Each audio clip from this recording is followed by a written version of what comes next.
Dans les années 60, Hong Kong a commencé à prendre un essor économique et est devenu en peu de temps l'une des régions les plus prospères d'Asie. Hongkongais, Dominic Leung a choisi d'étudier le commerce et le marketing au Canada après avoir terminé le lycée. Il est revenu à Hong Kong après 4 années d'études et ce n'est pas une décision qu'il a prise à la légère. 香港的很多学生当时候，他们一去了美国都留下来了。但是我觉得，首先香港是我的家，我本身是中国人，我不想做二等公民，所以我希望能够回到家里边。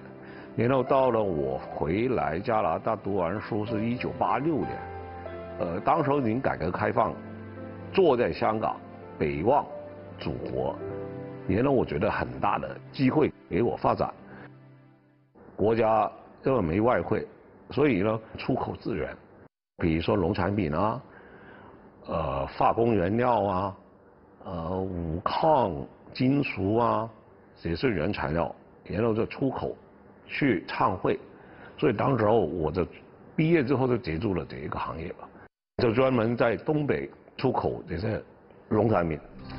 Grâce à ses voyages fréquents dans la partie continentale de la Chine, il a pu saisir une nouvelle opportunité commerciale au début des années 90.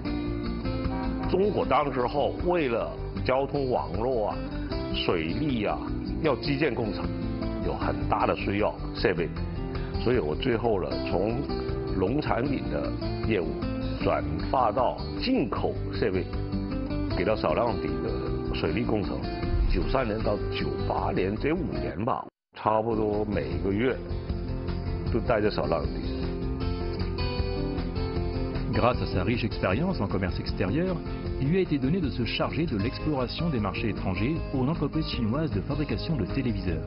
2000年的时候，已经开始说中国的企业要走出去，中国的民族品牌要走出去，所以有个机会来了深圳，进入了电视行业。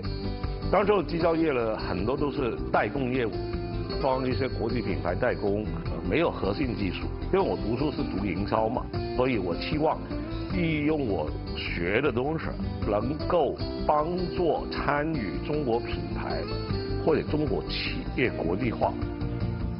Il a d'abord visé les marchés émergents où la concurrence n'était pas très rude. Après avoir réussi dans des pays d'Amérique du Sud et d'Afrique, il s'est tourné vers les marchés européens et américains et a réussi à racheter des marques allemandes et japonaises. Aujourd'hui, ses produits sont vendus dans plus de 70 pays et régions. 中国要走出去，需要很多时间、很多经验。通过这样能够去理解海外的市场，理解某一个市场的文化，自有品牌的国际化应该是本地化，已经不是说中国的团队带着自己的品牌过去，而是说。 当地的团队去经营这个自有品牌。Au terme de dizaines d'années de développement, les marques chinoises se sont hissées au premier rang sur le marché international et sont devenues de plus en plus cotées auprès des consommateurs étrangers. 从很厚变很薄，从很小变很大，从一个模拟电视又转化的数码电视，从数据电视变成智能电视。现在。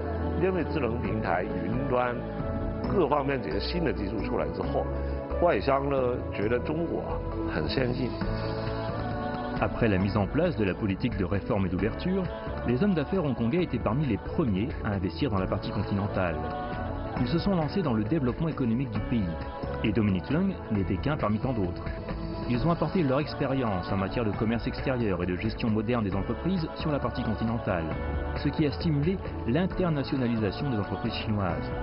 Dans le même temps, cette politique les a conduits à des succès notables en affaires, tout en enrichissant leur parcours de vie.